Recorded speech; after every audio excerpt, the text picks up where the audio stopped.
right එහෙනම් උපාධිධාරීන් බඳවාගන්නේ 3 පන්තියේ 1 අ ශ්‍රේණියට ඔය ඔන්න ඔයගේ සරල කාරණා අහද්දී අර මහා ගැඹුරු න්‍යායන් එහෙම කටපාඩම් කරන් යන්න එපා ඈ හරි ඒක නිසා බලන්න දැන් අධ්‍යාපන වේදී උපාධිධාරීන් බඳවාගන්නේ 2 වලට දෙක පන්තියේ දෙකට බඳවාගන්නේ දෙක පන්තියේ දෙකට බඳවාගන්නේ අධ්‍යාපන වේදී උපාධිධාරීන් මේගොල්ලෝ අන්න ඒ නිසා තමයි එතෙන්ට බඳවාගන්නේ right එහෙනම් ඔබට දැන් ඒක පැහැදිලි එහෙනම් ඒගොල්ලෝ බඳවාගන්නේ මොකටද තුන්වෙනි පන්තියේ sorry උපාධිධාරීන් බඳවාගන්නේ තුන්වෙනි පන්තියේ 1 අ ශ්‍රේණියට තරඟ විභාගයකින් තමයි තෝරා ගන්නෙ හොඳයි දැන් ළමයි අපි යන් එහෙමනම් දැන් අපි යන් තරඟ විභාගයකින් දැන් ඩිප්ලෝමාධාරීනුත් මේ බඳවා ගන්න තරඟ විභාගයක් තියන්නේ නැහැ නේ ඒගොල්ලෝ නේද එතකොට sorry ඩිප්ලෝමාධාරී නෙමෙයි මේ මොකද්ද ඔය ශික්ෂණ විද්‍යා ඩිප්ලෝමාධාරීන් කියන්නේ විද්‍යාපීඨ වලින් එන කට්ටිය. එතකොට ඒගොල්ලන්ට තරඟ විභාග තියන්නේ නැහැ. අනිත් තුන් ගොල්ලෝ උපාධිධාරීන් ඩිප්ලෝමාධාරීන් සහ ඔය අපොස උසස් පෙළ සුසුකම් ලැබුවන් සමහර කාලවල බඳවාගෙන තියෙනවා. අන්න ඒ වගේ බඳවා ගන්නකොට බඳවාගන්නේ තරඟ විභාගයකින්. එහෙනම් ප්‍රශ්නාංක 6ට යන් අපි ප්‍රශ්නාංක 6ට යන් ඕල් ලියාගත්තා නේද? අධ්‍යාපන උපාධිධාරීන් බඳවාගන්නේ ශ්‍රී ලංකා ගුරු සේවයේ කවර ශ්‍රේණියකටද? එතකොට දැන් උත්තර ලියන්න නම් ඉන්නේ බය වෙන්න එපා. මේ මට උත්තර ටික ගහන්න බැරි වුණ හන්දයි වෙ තියෙන්නේ. ඒක හන්ද ඒක තමයි chance එකක් අපිට තියෙනවා. එතකොට මතක තියාගන්න ඕනේ නම් සමහරලාට උපාධිධාරීන් බඳවාගෙන ඉන්නේ කියන එක අහන නෑ. මොකද පේපර් එකේ හෙඩින් එකේ තියෙන්න පුළුවන් ශ්‍රී ලංකා ගුරු සේවයේ මෙන්න මේකට බඳවා ගන්නවා කියලා. ඒක නිසා එහෙම වුණොත් සමහරලාට අහන්න පුළුවන් මොකද්ද? ඩිප්ලෝමාධාරීන් බඳවාගන්නේ මොකටද කියලා. හරිද? එන්නේ වගේ නේ. දැන් ප්‍රශ්න හදන්නේ. අහුවෙනේව දාන්නේ නැහැ නේ විභාග දෙපාර්තමේන්තුව. ඉතින් ඒ නිසා ඔබ මතක තියාගන්න ඕනේ බඳවා ගන්නා ක්‍රමයේ සම්බන්ධව. එහෙමනම් එතන අපි ලියන්න ඕනි තුන්වෙනි පන්තියේ තුන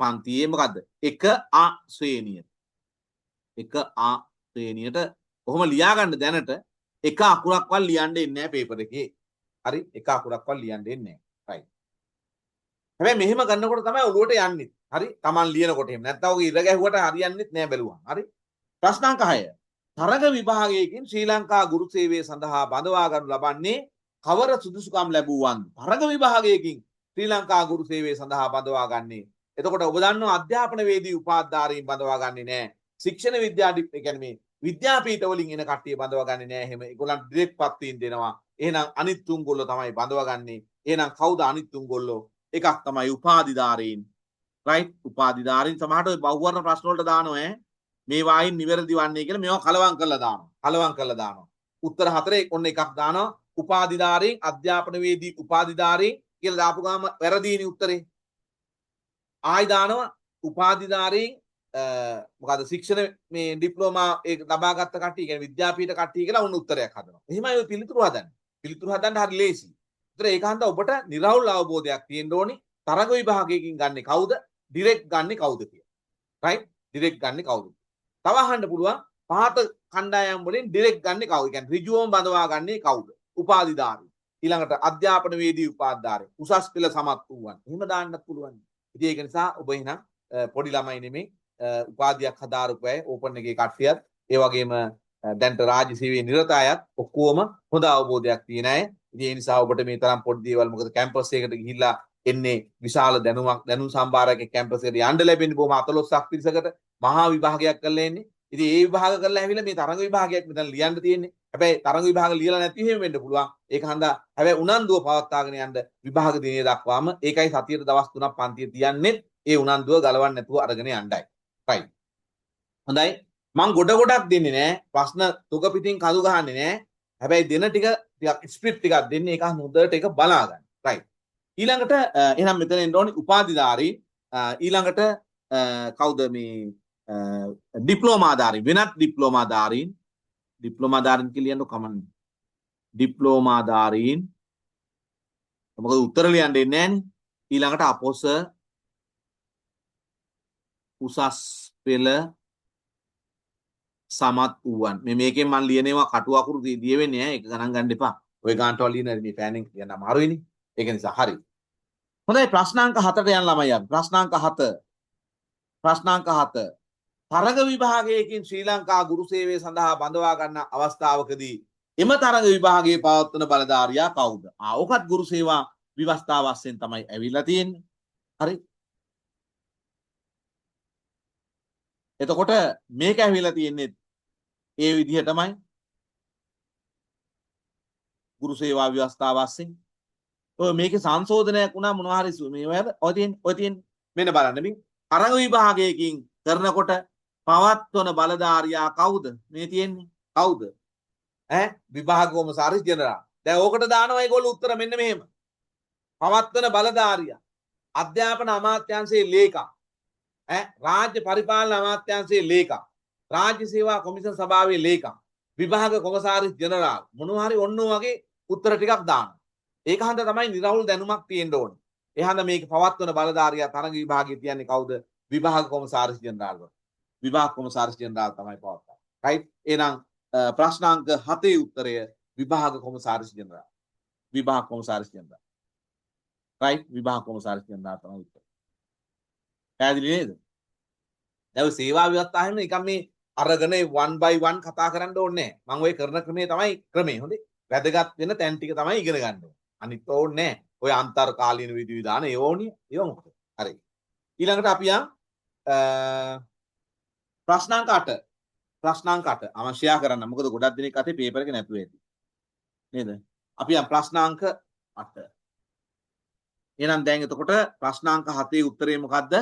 විභාග කොමසාරිස් ජෙනරාල්. මට විනාඩියක් දෙන්න. රෙකෝඩින් දැම්ම නේද? රයිට්.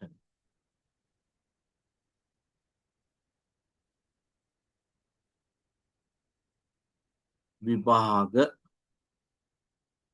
කොමසාරිස් ජෙනරාල්.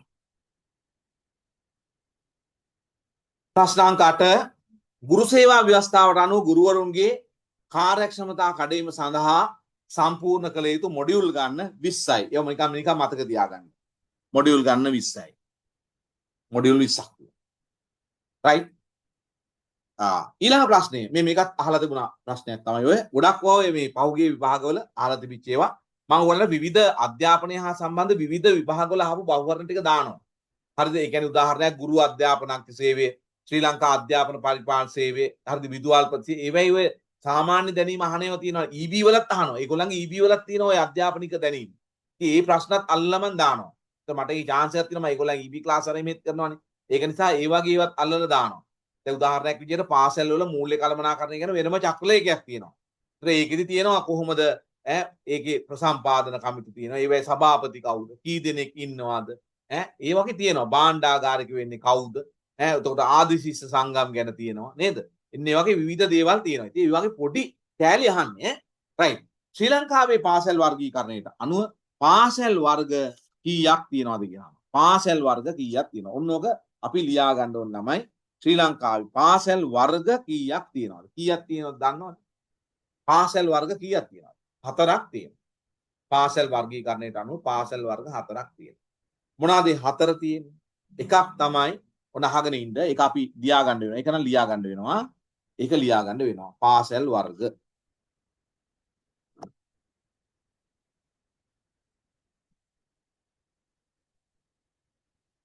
රයිට්.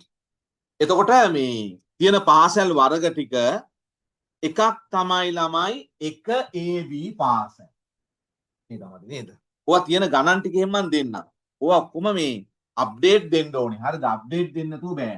ඉතින් හන්දා මම ඒවා අප්ඩේට් හොයලා තමයි දෙන්නේ. හරිද? මේ නිකන් බොරුවට මේ පරණ ගණන් දීලා වැඩක් වෙන්නේ නැහැ. අලුත් ගණන් දෙන්න ඕනේ. එකක් ඔය සංගණන ජනලේඛන හා සංඛ්‍යාලේඛන දෙපාර්තමේන්තු වාර්තාවක් තියෙනවා. අධ්‍යාපන අමාත්‍යාංශයේ පාසල් පිළිබඳ වාර්තාවක් තියෙනවා. ඒතර ඒව එක්ක ගලපලා තමයි දෙන්නේ. එහෙම නැත් සහ ඊළඟට මම තව එකක් තමයි මෙන්න මේකෙත් ඔය ප්‍රශ්න කීපයක් දානවා. මොකද්ද වාර්ෂික ආර්ථික විවරණය. දැන් මේක දැන්ට තියෙන්නේ 2024 ළමයි. 2024 කියන්නේ මහ බැංකු වාර්තාව මේකට කියන්නේ. දැන් මේ පොඩි පොතක් දැන් එන්නේ. ඒතර මේවැයි තියෙනවා. දැන් උදාහරණයක් විදිහට දැන් මේකේ අර මුල පිටුවේ තියෙනවා සමාජ ආර්ථික සමාජ දර්ශක කියලා. හරි දැන් මේවා මේ කියන්නේ ඔබට මේ ඊටාම වටින නිසා මේ කියන්නේ. හරිද? දැන් නිකන් අර ඔහේ ගහලා බොරු කියන්නේ නැහැ. මොකද අපි රාජ්‍ය සේවකවනේ. දැන් මම රාජ්‍ය නිලධාරියෙක්. මෙතන ඉන්නේ රාජ්‍ය නිලධාරියෙක් සහ ඕපන් කට්ටිය ඉන්නේ. එතකොට මේ හංගල ගහන්නේ මේවා ගන්න කොහෙන්ද කියලා. මේවා ගෙඩි පිටින් අපි දෙනවා. මොකද අපිට ඕනි ඔයගොල්ලෝ විභාගේ පාස් වෙන්න. හරිද? දැන් මේ තියෙනවා මේක තියෙනවා මූලික සමාජ දර්ශක කියලා. එතකොට මේ මූලික සමාජ දර්ශකවල අධ්‍යාපනයේ සම්බන්ධව තියෙනවා මෙන්න මේ වගේ ඒවා. හරිද? ඒවා පහක් හයක් තියෙනවා. ඒක අපි බලන් යන්න ඕනි. උදාහරණයක් ගුරු ශිෂ්‍ය අනුපාතය අහන්න පුළුවන්. අහලත් තියෙනවා අහන්නත් පුළුවන්. ඒක ලේටස්ට් එක තමයි ගන්න ඕනේ. හරිද? අන්තිම මහ බැංකුව වාර්තාවෙන් තමයි දෙන්නේ. දැන් මීට කලින් මම හිතන්නේ විභාගයට කලින් මහ බැංකුව වාර්තාව ආවොත් මම අප්ඩේට් එක දෙන්නම්. වෙනස් වෙන්නේ නැහැ ලොකුවට. සාමාන්‍යයෙන් මාර්තු අප්‍රේල් එන්නේ. අපිට කියන්න බෑ කොයි දවස්වල එයිද කියලා. ඊට පස්සේ අහන්න පුළුවන් තව එකක් තමයි මේ අධ්‍යාපනය සඳහා රජයේ වියදම දළදේශීය නිෂ්පාදිතයේ ප්‍රතිශතයක් විදිහට කීයද කියලා. දෙසරයක්ම අහලා තියෙනවා ගුරු විභාගෙ. හරිද? එතකොට පාසල් සංඛ්‍යාව අහන්න පුළුවන්. හරිද? ඊට පස්සේ විශ්වවිද්‍යාලයට ඇතුළත් වුණු ප්‍රතිශතය අහන්න පුළුවන්. හරිද? විශ්වවිද්‍යාලයට ඇතුළත් වුණු ප්‍රතිශතය අහන්න පුළුවන්. ඔන්න වගේ මේකෙන් අහන්න පුළුවන් ප්‍රශ්න ටිකක් තියෙනවා. මේක අස්සෙත් තියෙනවා. විවිධ වැඩසටහන් ක්‍රියාත්මක වෙන්නේ. එන්නේ වගේ ප්‍රශ්න තමයි අපි අහන්න ඕනේ. මේ බලන්න ඕනේ. ඒක හන්දා හොඳට මේ කරන ටික මතක ඇතුව බලා ගන්න ස්ප්ලිට් එකක් තමයි කරන්නේ. රයිට්. හොඳයි. එහෙමනම් දැන් පාසල් වර්ගීකරණයට අනුව පාසල් වර්ග තියෙනවා මෙන්න මේවා. හරිද? එකක් තමයි ලියමු. 1 AB. 1 AB. 1 AB. 1 AB. පොඩ පේනවා මදි දාන්න කියලා. රයිට්. ඒක ඉස්සරහින් ලියා ගන්න. මේ පාසල් වල ලක්ෂණය තමයි උසස් පෙළ විද්‍යා කලා වාණිජ්‍ය තව සමහර වෙලාවට තියෙන පුළුවන් දැන් අලුතෙන් තාක්ෂණ විෂය ධාරා තියෙන පාසල් අකුරු පැහැදිලි වගේ නේ. 1 AB උසස් පෙළ අර මේ ටට්ටක් ගන්න ලිය වෙනවා ඒක. විද්‍යා උසස් පෙළ විද්‍යා කලා වාණිජ්‍ය සහ තාක්ෂණ විෂය ධාරා තියෙනවා නම් ඒවා 1 AB. විශේෂයෙන් මේ තුන තමයි මේක මේ පස්සේනේ ආවේ. හරිද? එතකොට මේ තුන තියෙනවා නම් ඒක 1 AB පාසලක්. ඔබෙන් අහන්න පුළුවන් බහුවර්ණ ප්‍රශ්නෙට මෙන්න මෙහෙම. කොහොමද අහන්න පුළුවන්? මේකේ තියෙනවා අය මෙන්න මෙහෙම පාසල එක්තරා පාසලක උසස් පෙළ විද්‍යා කලා වාණිජ්‍ය පන්ති පැවැත්වෙනවා. එම පාසල් වර්ගීකරණයේ අනුව අයත් වන්නේ 1 AB 1 C 2 මේ විද්‍යා කියන කොටසෙන්නේ විද්‍යා කියන කොටස. මැත්ස් වල විද්‍යා ධාරාව. හරි විද්‍යා ගණිත කිව්වට කමන්නේ 6 එක හරි. විද්‍යා ගණිත තමයි. හරි. එතකොට මේ විද්‍යාව වුණා දාන්න එතන ගණිත කියලා. හරි. එතකොට මේ ඒකෙන් අදහස් කළේ මැත්ස් තියනවා කියනයි. හරි. එතකොට එහෙමනම් ඒ දේවා තියෙන ඒවා තමයි 1 AB කියන්නේ. එතකොට අහන්න පුළුවන් මෙන්න මේවා තියෙනවා. එහෙනම් මොන જાතියේ පාසලක්? එහෙම නැත්නම් වර්ගය දීලා අහන්න පුළුවන් මේකෙන් කොහොමද? රයිට්. ඊට පස්සේ 1C කියලා කියන්නේ 1C පාසල්. හරි 1C පාසල්. හරි 1C පාසල්. උසස් පෙළ කලා වාණිජ්‍ය ධාරා. හරි උසස් පෙළ තියෙනවා මොනවද තියෙන්නේ?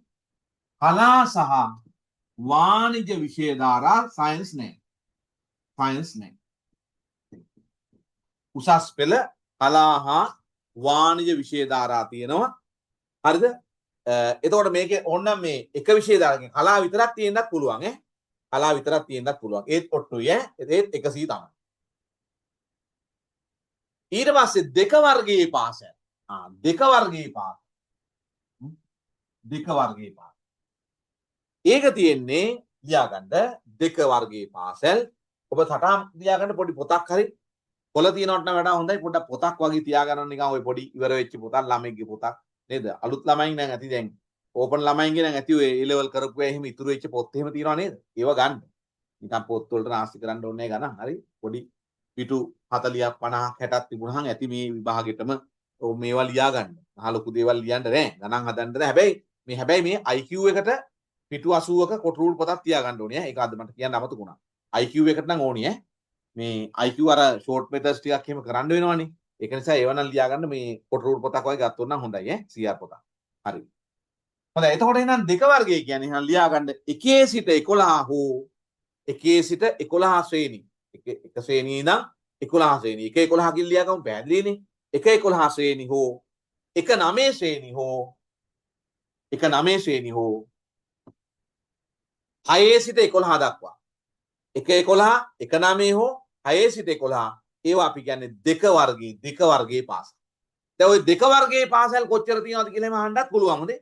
ඒක මම පොඩ්ඩක් දෙන්න ලේටස්ට් එක තමයි දෙන්නේ. බොරු දෙන්න බෑනේ. ලේටස්ට් එක බලන්න ඕනේ කොහොමද අන්තිම අප්ඩේට් එක තියෙන්නේ කියලා ඈ මම කියන්නම්. හරි.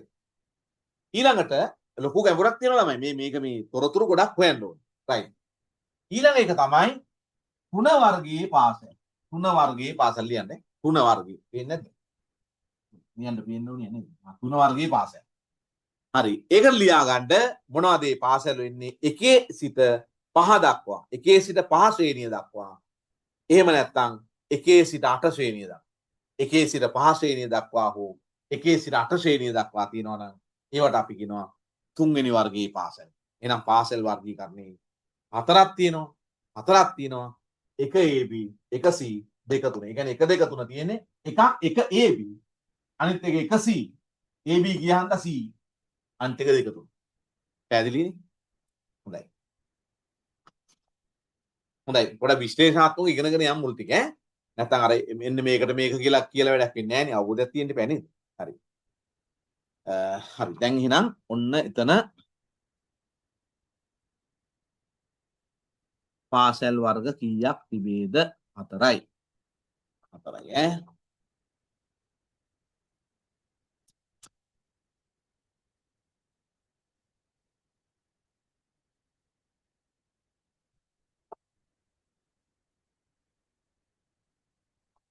හරි ඕකන් ලියන්න පුළුවන්. එහෙනම් අතන ලියා ගන්නකො 4යි.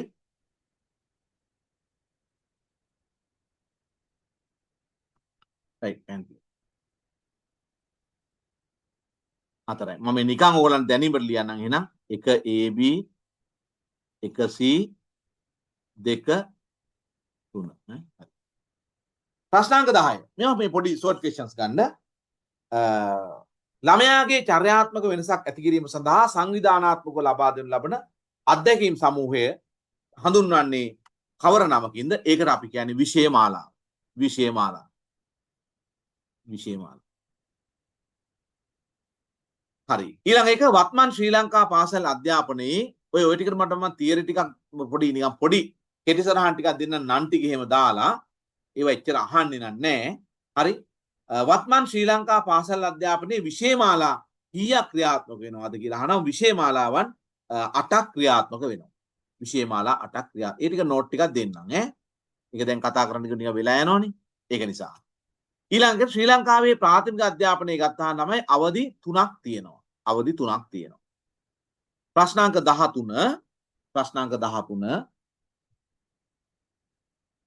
ශ්‍රී ලංකාවේ පාසල් ශිෂ්‍යයෙකුට දෙවන ජාතික භාෂාවක් ලෙස දෙමළ භාෂාව විධිමත්ව ඉගැන්වීම. ඔන්න මට පටලවා ගන්න එපා. දැන් කී නම දෙමළ භාෂාව ගැන කතා කරාට මේ දෙවන ජාතික භාෂාවක් ලෙස විධිමත්ව ඉගැන්වීම ආරම්භ කරන්නේ කවර ශ්‍රේණියකද? ප්‍රශ්නාංක 13. නැත්නම් ඔයගොල්ලෝ කිය යා පොඩි කාලෙත් අර ශිෂ්‍යත්වයටත් දෙමළ දෙනවා. නේද? එහෙම කියනවනේ. එතකොට ඒක හන්දා කීවෙනි පන්තියේ ඉඳන්ද 6 වෙනි ශ්‍රේණියේ ඉඳන් 6 ශ්‍රේණියේ සිට 6 ශ්‍රේණිය.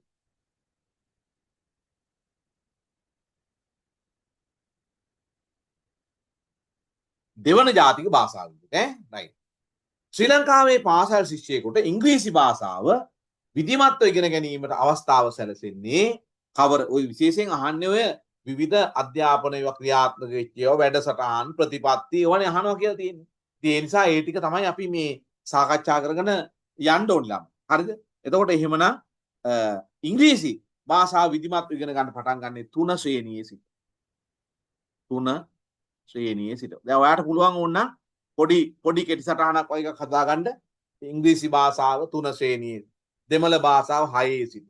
අන්න එහෙම පොඩි එකක් හදාගන්න පොඩි තුන්දු ගෑනක්. ඉතින් හරි ලේසි පාඩම්. ප්‍රශ්නාංක 15.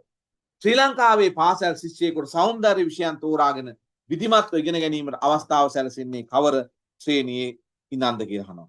ඒත් දෙන්නේ කොහොමද? සෞන්දර්ය විෂය දෙන්නේ 6 වෙනි ශ්‍රේණියේ නේද? 6 ශ්‍රේණිය. ශ්‍රී ලංකාවේ පාසල් ශිෂ්‍යයෙකුට sannivedana හා මාධ්‍ය අධ්‍යයනය sannivedana හා මාධ්‍ය අධ්‍යයනය 10 ඉඳන් නේද? 10 ශ්‍රේණිය. අලුත් මේ සංශෝධනයක නෙමෙයි මේ කියන්නේ. ඒක දැන් යට ගිහිලානේ අහනේව පරිණිමයෙන් තමයි අහන්න වෙන්නේ ඈ 10 ශ්‍රේණිය. ඒ කියන්නේ ප්‍රතිසංස්කරණ වලට අදාළව නෙමෙයි. ප්‍රතිසංස්කරණයෙන් වැඩි බැලුවට ඊතරම් දාන එකක් නෑ හොඳේ. ප්‍රතිසංස්කරණ වැඩි ඉතින් දඟලන්න ඕනේ ඒගොල්ලෝ තාම ක්‍රියාත්මකත් නැතුව අහන්නේ නෑනේ. කියන ඒවායින් එපා අහන්න. නේද? කියන ඒවායින් තමයි අහන්න වෙන්නේ ඈ. දැන් ඔයගලන්ට ඒක වටහා ගන්න ඕනේ දේ තමයි ළමයි. උට ඒකත් ඕනනම් කියලා ඉන්නම්. මේ පළවෙනි දවසේ ඔය කියන්න ඕනේ මම කැමති නෑ වැඩි ගැසට් එක අරගෙන ඇද ඉන්න වෙලාව. බොරු තේරුමක් නෑනේ. අපි මේක ඉගෙන ගන්නයි ඕනේ. මේ බලන්නකො ඔතන ඇති සිලබස් එකේ දාලා.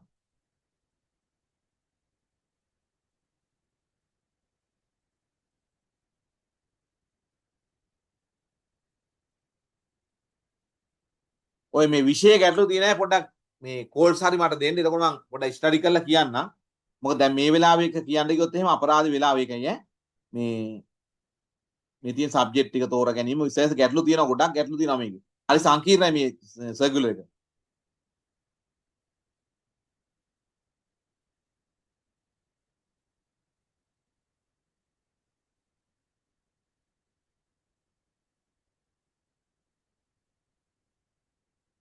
මේ තියෙන සිලබස් එක ඔන්න. ඔය තියෙන්නේ. මේ තියෙන්නේ. හරිද? ඔන්න හොඳට අහගන්න. හොඳට අහගන්න දැන් සමහරු හිතනවා අධ්‍යාපන විතරයි කියලා. මේ හොඳට බලා ගන්න. ගුරු ශේෂ්ත්‍රයට අදාළව එම ශේෂ්ත්‍රයේ පිළිබඳ ඇති සාමාන්‍ය දැනුම. සාමාන්‍ය දැනුම සිද්ධාන්ත නෙමෙයි. දේශීය වශයෙන් සිදුවී ඇති හා සිදුවන අධ්‍යාපන ප්‍රවණතා පිළිබඳ සාමාන්‍ය දැනුම. අධ්‍යාපන උසස් අධ්‍යාපන ඔන්න පුතේ තැනක් තාක්ෂණික ඊළඟට ගුරු අධ්‍යාපනය ඔය තියෙන ගුරු අධ්‍යාපනය ආදී ශේෂ්ත්‍ර සම්බන්ධයෙන් 2010 වර්ෂයෙන් පසුව සිදු කරන ලද 2010 වර්ෂයෙන් පසුව සිදු කරන ලද දේශීය අධ්‍යාපන නවීකරණ පිළිබඳ සාමාන්‍ය දැනුම පරීක්ෂා කරන බහුවර්ණ මාදිලියේ ප්‍රශ්න 50. ඒතර ඔන්න ඔය ටික ඉන්නේ කියන්නේ. එහෙමනම් මොනවද කියන්නේ මේ 2010න් පස්සේ ආපු නවීකරණ ටික ඕනේ. ඊළඟට අධ්‍යාපන ප්‍රවණතා පිළිබඳ සාමාන්‍ය දැනුම ඕනේ. එතකොට තාක්ෂණික පැත්ත නේද? දැන් සමහර වෙලාවට නිකන් ඔය කම්පියුටර් වල පොඩි ටිකක් අහන්න උනත් පුළුවන් කමක් තියෙනවා. එහෙම ඇහුවොත් අපිට කියන්න පුළුවන් ද නැහැ කියලා? නෑ. එහෙම එකක් නෑ. එහෙම එකක් නෑ. දැන් උදාහරණයක් විදියට අපෙන් ඇහුවොත් එහෙම දැන් කොහොමද මේ පරිගණකයක මතක ධාරිතාවය පරිගණකයක මතක ධාරිතාවය මනින්නේ මොන ඒකකයෙන්ද කියලා අහන්න පුළුවන් නේද? එහෙම අහන්න පුළුවන්. ඒතර ඒ වගේ අවස්ථාවක් එහෙම කිව්වොත් අනේ ඇහුවේ අධ්‍යාපනයේ නෑ තාක්ෂණික පැත්තෙන්. ඔය ක්‍රීඩාවක් ගැන උනත් අහන්න පුළුවන්. ක්‍රීඩාවක් ගැන උනත් පොඩි අහන්න පුළුවන්. හරිද? එතකොට ඒක හන්ද මේ ඕගොල්ලෝ ඒ මතමේ ඇපිලා යන්න එපා. ඒක තමයි මේ වගේ ප්‍රශ්න ටිකක් දෙනවා. නිකන් සාමාන්‍ය විදිහට දැන් ක්‍රිකට් කණ්ඩායමක කී දෙනෙක් ඉන්නවද? ඈ ඒ වගේ දේවල් එහෙම අහන්න පුළුවන්. ක්‍රීඩාවෙන් ගැඹුරට නෙමෙයි. ඒවත් නිකන් ලාවට ටච් කරගෙන යන්න. හරි. හොඳයි අපි යන් එහෙමනම් ඊළඟ ප්‍රශ්නෙට ප්‍රශ්නාංක 16 කරන්නේ 16 කරා මෂයා කරන්න. ගොඩක් දෙනෙක් අපහසුතාවපත් වුණාද දන්නේ මේ ටියුට් එක නැති යන්දා. ප්‍රශ්න වලට උත්තර ලියා ගන්න. ලියාගෙන හෙට print out එකක් අරන් ලස්සනට ලියන්නකො. right. ප්‍රශ්නාංක 17ට යන්න. right. ප්‍රශ්නාංක 17. ප්‍රශ්නාංක 17 තියෙනවා අපොස උසස් පෙළ තාක්ෂණ වේදේ විෂය මාලාව හඳුන්වා දී මුල් වර්ග සිසුන් ඇතුළත් කරන ලද්දේ කිනම් වර්ෂයකද? දැන් 2010න් පස්සේ ආපු මේවන් ළමයිනේ. 2010න් පස්සේ ආවේ. මොනවද එහෙනම්? මේ තාක්ෂණ වේදේ විෂය මාලාව හඳුන්වා දුන්නේ මුල් වර්ගට 2013 අවුරුද්දේ. එහෙනම් අහන්න පුළුවන් වෙයිද? අහන්න පුළුවන්. 2013 අවුරුද්ද. ප්‍රශ්නාංක 18ට යන්. හරිද? ඔන්න ඔය වගේ සයිඩ් එකෙන් තමයි අල්ලගෙන යන්න ඕනේ. හරිද? බලන්නකො ඕගොල්ලෝ පේපර් එක ආවම අඩු ගන්න ඔය ටියුට් එකෙන් ප්‍රශ්නයක් හෝ දෙකක් වැටෙන්න ඕනේ. ඔය ටියුට් එකෙන් ප්‍රශ්නයක් හෝ දෙකක් වැටෙන්න ඉඩ තියෙනවා බොහෝ දුරට මේ අද පළවෙනි ටියුට් එක. හරි? ප්‍රශ්නාංක 18. අපොස උසස් පෙළ තාක්ෂණ වේදේ විෂය ධාරාව පුළුල් තාක්ෂණික ශේෂ්ත්‍ර දෙකක් යටතේ හඳුන්වා දී ඇත. එම ශේෂ්ත්‍ර දෙක සඳහන් කරන්න. ඔබ දන්නවා තාක්ෂණ වේදේ විෂය කරනකොට අනිවාර්යෙන් කරන්න ඕන විෂයකුත් තියෙනවා. ඒ මොකද්ද? තාක්ෂණ වේදේ සඳහා විද්‍යාව නේද? SFT කරන්න ඕන. SFT කරනකොට ඊට අමතරව ඔබ දන්නවා ඒකේ තියෙන ප්‍රධාන ශේෂ්ත්‍ර දෙකයි. එකක් තමයි මොකද්ද? ඉංජිනේරු තාක්ෂණේ ET තියෙනවා. අනිත් එක තමයි මොකද්ද? ජෛව විද්‍යා තාක්ෂණය. හරි එහෙමනම් එකක් තමයි ඉංජිනේරු තාක්ෂණය. ශේෂ්ත්‍ර දෙක තමයි ඉංජිනේරු තාක්ෂණය. අනිත් එක තමයි ජෛව විද්‍යා තාක්ෂණය.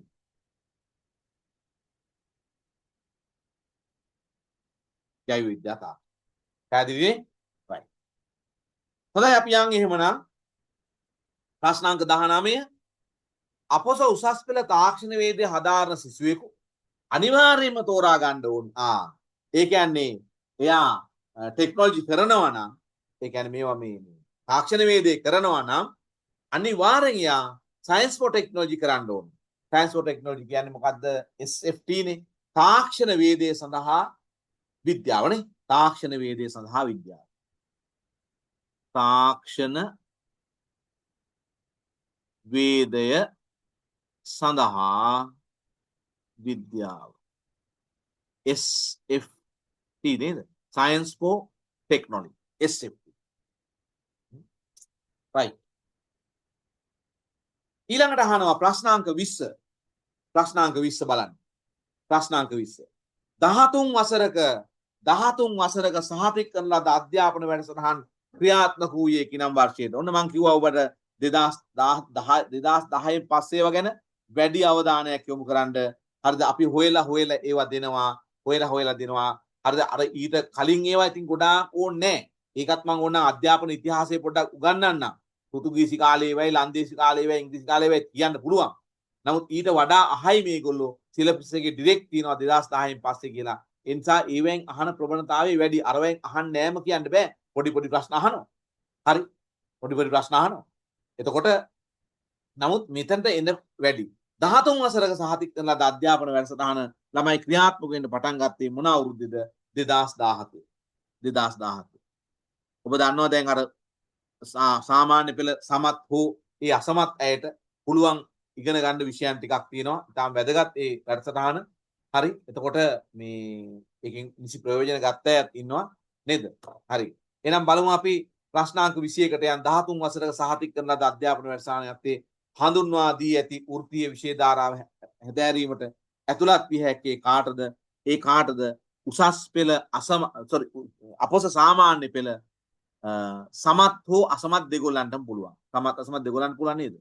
අසමත් අයටත් පුළුවන් ඒක. ඒක තමයි දීලා තියෙන්නේ. right. ප්‍රශ්නාංක 22කට යන්න. අපොස සාපෙළ සමත් හෝ අසමත් අය. 13 වසරක සහතික කරන ලද අධ්‍යාපන වැඩසටහන යත්තේ හඳුන්වා දී ඇති වෘත්තීය විෂය ධාරාවේ අන්තර්ගත වෘත්තීය විෂය සංඛ්‍යාව කීයක්ද? විෂයන් තියෙනවා 26ක්. විෂයන් තියෙනවා 26ක්. ඔය 26 අනුපිළිවෙලින් නම් කරන්නේ නැහැ. ඒක හන්ද මතක තියාගන්න ඕනේ 26යි. ඊළඟට මේ දැන් මේක කළාම NVQ level එකක් දෙනවා නේද? 13 වසර සහතික කරන අධ්‍යාපන වැඩසටහන යත්තේ වෘත්තීය විෂය ධාරාව කළාම ඒගොල්ලන්ට NVQ සර්ටිෆිකට් එකක් දෙනවා. level එක NVQ 4. NVQ 4 ලබා දෙන්න සම. right. බලන්න ඔන්න වගේ වහන්න පුළුවන් නේ. ලස්සනට ආන්න පුළුවන්. හරි. ඉතින් හන්ද කතා දෙකක් නෑ. ඇයි 2017 ආපු concept එකක්. එතකොට වර්තමානයේ යනවා. ඒක හන්ද ඒක මොනවද කියලා මේ අහන්න ප්‍රශ්න ලස්සනට අහන්න. දැන් මම මේ වෙයිම බහුවර්ණ හදලා දෙනවා. මම ආදර්ශ ප්‍රශ්න පත්‍ර දෙනවා ඕගොල්ලන් තනියෙන් කරන්න කියලා. ඒවා දුන්නාම ගෙදෙද්දි හිතට අවංකව තනියෙන් කරන්න මේක බල ගහන්න යන්න එපා. මොකද එතකොට පාඩම් එන්නේ දැන් විශේෂයෙන් ඔය මේ දැන් කැම්පස් එකේ එහෙම ගොඩක් කල් ඇවිල්ලා දැන් ඔය අපි ඉන්න කට්ටිය දැනට සේවයේ ඉන්න කට්ටිය ඉන්නව නේද? ඒගොල්ලෝ මේක ටිකක් දැන් try කරන්න ඕනේ ඈ. දැන් අර ඒ කාලේ තිබුණු ජවයට එහෙම පාඩම් හිටින්නේ එහෙම නෑ. හොඳේ පාඩම් කරන්න ගියාන් කම්මැලි හිතෙනවා. ඒව එහෙම එනවා ඈ. දැන් වයස ගිහිල්ලානේ. අර ඕපන් ළමයි ටික නම් පටපට ගාලා කරයි. දැන් ඕපන් ළමයි ටට්ටක් ගාලා මේව කරනවා. ඒගොල්ලන්ට මේව නැතින්. හරි. දැන් ඔන්ලයින් ක්ලාස් උනත් ඒගොල්ලන්ට හුරුයි. හරි. IQ උනත් මොකද ඒගොල්ලෝ සමහරට කම්බයින් මැත්ස් කරලා තියෙන්නේ ඔන්ලයින් ක්ලාස් එකේ. ඒගොල්ලන්ට හුරුයි. ඒක නිසා අනිත් කණ්ඩායම උනන්දු වෙන්න ඕනි වැඩිපුර ඈ. වැඩිපුර උනන්දු වෙන්න ඕනි ඒගොල්ලෝ. right. හොඳයි. අපි යන් එහෙනම් ප්‍රශ්නාංක 24ට. ප්‍රශ්නාංක 24ට යන් වර්තමානයේ පන්ති කාමර ඉගෙනුම් ක්‍රියාවලිය ක්‍රියාත්මක කරන්නේ කවර අධ්‍යාපන ළමයි අධ්‍යාපන ප්‍රවේශයන් ගණනාවක් තියෙනවා. හරිද? එකක් තියෙනවා ඉස්සෙල්ලාම තිබුණා මේ ඉස්සෙල්ලාම එකක් තිබුණා අරමුණු පාදක ඉගෙනුම්. ඉතින් ඒකේ ඉතර ගැඹුරින් මේ යනු කුමක්ද කියලා උගන්වන්න ඕනේ. අරමුණු පාදක කරගෙන තමයි තිබුණේ. දැන් වර්තමානයේ ක්‍රියාත්මක වෙන්නේ නිපුණතා පාදක අධ්‍යාපන ප්‍රවේශය. අලුත් එක එනකොට වෙනස් වෙයි. අලුත් එක ගැන මම කතා කරන්න යන්නේ නැහැ අපි. ඒ අලුත් එක ගැන කතා කරන්නේ ඒක තාම ක්‍රියාත්මක වුණේ නැහැ. අතන වගේ නැවතිලා තියෙනවා. ඒ ගැන පොඩ්ඩක් නිකන් ටච් එකක් දෙන්නම් කොහොමද ආවි කියලා. නමුත් එච්චර ඕනි වෙන්නේ නැහැ. එහෙමනම් ළමයි වර්තමානයේ පන්ති කාමර ඉගැන්වීම් ක්‍රියාවලිය ක්‍රියාත්මක කරන්නේ කවර අධ්‍යාපන ප්‍රවේශයකට අනුවද? ඒකට අපි කියන්නේ මොකද්ද? නිපුණතා පාදක අධ්‍යාපන ප්‍රවේශය. නිපුණතා පාදක අධ්‍යාපන ප්‍රවේශය. නිපුණතා පාදක අධ්‍යාපන ප්‍රවේශය.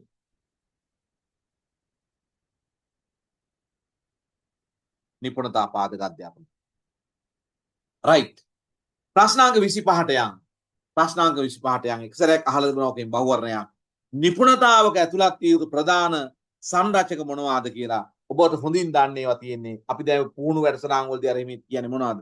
ඔව් මේකෙදි ප්‍රධානම දේ තමයි ප්‍රධාන සංරචක තමයි ළමයි දැනුම කුසලතා සහ දැනුම කුසලතා ආකල්ප සහ ඕක තමයි අපේ ට්‍රේනින් ප්‍රෝග්‍රෑම් වල කරන ඕන ඕක දැනුම කුසලතා ආකල්ප වර්ධනය. ඊට අමතරව මේකේ තියෙනවා ජීවන පුරුදු. එහෙනම් නිපුණතාවක ඇතුළත් වෙන්නේ දැනුම කුසලතා ආකල්ප සහ ජීවන පුරුදු. ප්‍රශ්නාංක 26ට යන්. ප්‍රශ්නාංක 26 නිපුණතා පාදක අධ්‍යාපන ප්‍රවේශයේ ශ්‍රී ලංකාවේ පාසල් අධ්‍යාපන පද්ධතියට හඳුන්වා දුන් ලැබුවේ කුමන වර්ෂයේ සිටද? 2007 වර්ෂයේ සිට. වර්තමානයේ දක්වා ක්‍රියාත්මක නිසා මේ ගැන අහන්න පුළුවන්. 2010ට පස්සේ නෙමෙයි කලින් ආපුවා උනත් තවම යනවනේ. ඒ නිසා අහන්න පුළුවන්. හරි. ප්‍රශ්නාංක 27ට අපි යන්. ප්‍රශ්නාංක 27 කිසියම් විෂයක් හා නොබැඳි ඕනෑම විෂයක් හා සම්බන්ධ ඉගෙනුම් ඉගැන්වීමේ ක්‍රියාවලිය මගින් සංවර්ධනය කර. කියන්නේ කිසියම් විෂයක් හා නොබැඳි ඕනෑම විෂයක් හා කියන්නේ එක තනි එකකට ලඝු වෙච්ච නැති ඕනිම විෂයක් හා සම්බන්ධ ඉගෙනුම් ඉගැන්වීම් ක්‍රියාවලිය මගින් සංවර්ධනය කරන්න පුළුවන් නිපුණතාවලට කියන්නේ අපි මොනවා කියලාද? ඒවට කියන්නේ ඒවා පොදුයි. ඒ කියන්නේ එක විෂයක් හා නොබැඳි කියන්නේ පොදුයිනේ. ඒක හන්දා ඒවට කියන්නේ පොදු නිපුණතා. එනම් ප්‍රශ්නාංක 27 උත්තරය පොදු නිපුණතා.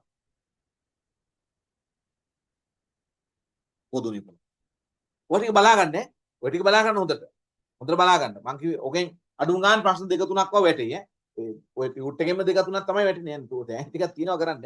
හරි. ඊට පස්සේ ප්‍රශ්නාංක 28 කිසියම් වයස් කාණ්ඩයක දරුවෙක් ඒ විෂය අර්ථයේ අත්‍යවශ්‍යයෙන්ම සංවර්ධනය කරගත යුතු නිපුණතා හැඳින්වෙන්නේ කවර නමකින්ද? මොකද කියන්නේ? කිසියම් වයස් කාණ්ඩයක දරුවෙක් ඒ විෂය අර්ථයේ අත්‍යවශ්‍යයෙන්ම සංවර්ධනය කරගත යුතු නිපුණතා හැඳින්වෙන්නේ කවර නමකින්ද? ඒවට කියනවා අත්‍යවශ්‍ය ඉගෙනුම් නිපුණතා. මොකද්ද කියන්නේ? අත්‍යවශ්‍ය ඉගෙනුම් නිපුණතා. අත්‍යවශ්‍ය ඉගෙනුම් නිපුණතා. හරි. දැන් මේකට අර A level වගේ නෝට් එහෙම දෙන්නේ නැහැ. අත්‍යවශ්‍ය ඉගෙනුම් නිපුණතා යනු මොනවාද? එහි වාසි මොනවාද? ඒව ගගහ දෙන්නේ නැහැ. එහෙම ඕනේ නැහැ. හොඳේ ඒව කරන්න ගියොත් මේ විභාග කරන්න වෙන්නේ නැහැ. ඒතර ඔබට තේරෙයි ඒව කර හිටපෑ ඉඳී ඒවයි බල ඒව ඉගෙනගෙන වැඩක් වෙන්නේ නැහැ. ඒව ඉගෙන ගන්න ගුරු සේවයට ගියන් ට්‍රේනින් දෙනවා. ආන් ඒවට ගියාම උගන්නයි. ඒවෙන් අහගන්න. හරිද? හරිද? ඒවයිදි කියලා දෙනවනේ. ඒවයිදි කියලා මෙතන concept විතරයි. සංකල්පය නිකන් කියනවා විතරයි. right. ප්‍රශ්නාංක 29.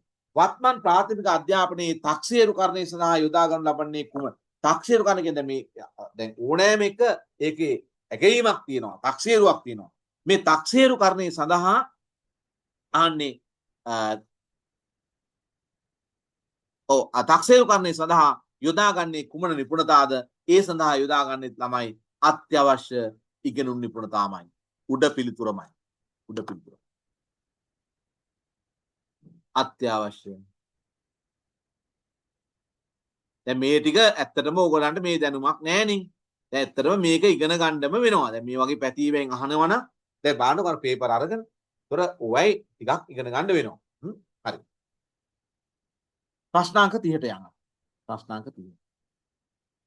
ශ්‍රේණිය විෂය හා බැඳි විෂය නිර්දේශවල නිපුණතා ලෙස දක්වා ඇත්තේ කවර නිපුණතාද?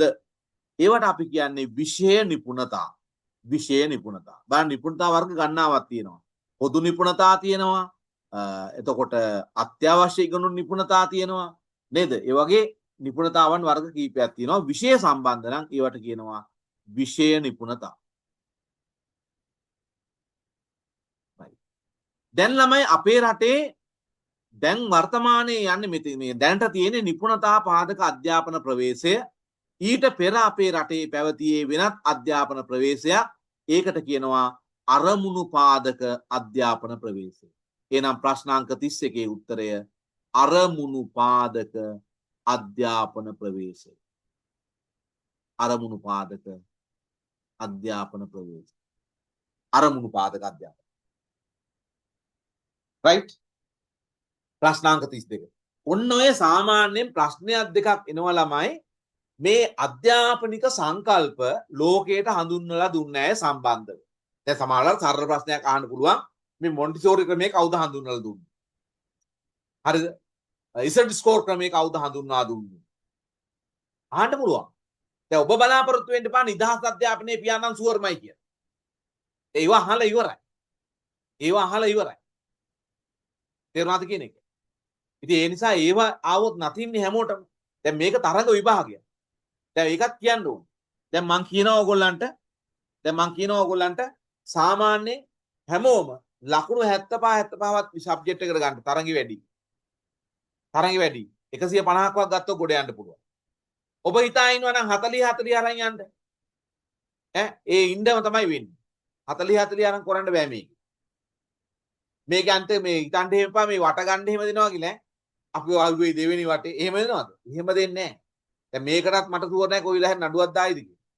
හරි ඒක නිසා එහෙම මේ ගුරු සේවයට එහෙම එන්න බෑ. ඒවයි තියෙන යුනියන් එහෙම ප්‍රබලයි.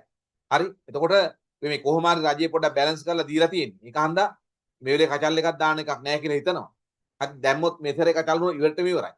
හරි ඒක නිසා මේකට හැමෝම මහන්සි වෙන්න. විභාග කරනවා නම් මහන්සි වෙන්න බලාපොරොත්තු වෙන්න දාන්න. නැත්තම් දාන්න. right.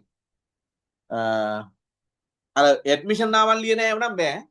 ඇඩ්මිෂන් එක ආව මාර වැඩි ඇඩ්මිෂන් එකක් ආව දැන් නම් මොනවා හරි බලන්න ඕනේ. එහෙමනේ ඉන්නේ. අර EB එහෙම කරනවා වගේ එහෙම බෑ. හරි. හොඳයි එහෙනම් ප්‍රශ්නාංක 31කට යන් අරමුණු පාදක අධ්‍යාපන ප්‍රවේශය ලෝකයට හඳුන්වා දුන්නේ BS බ්ලූම් කියන අධ්‍යාපනඥ. BS bloom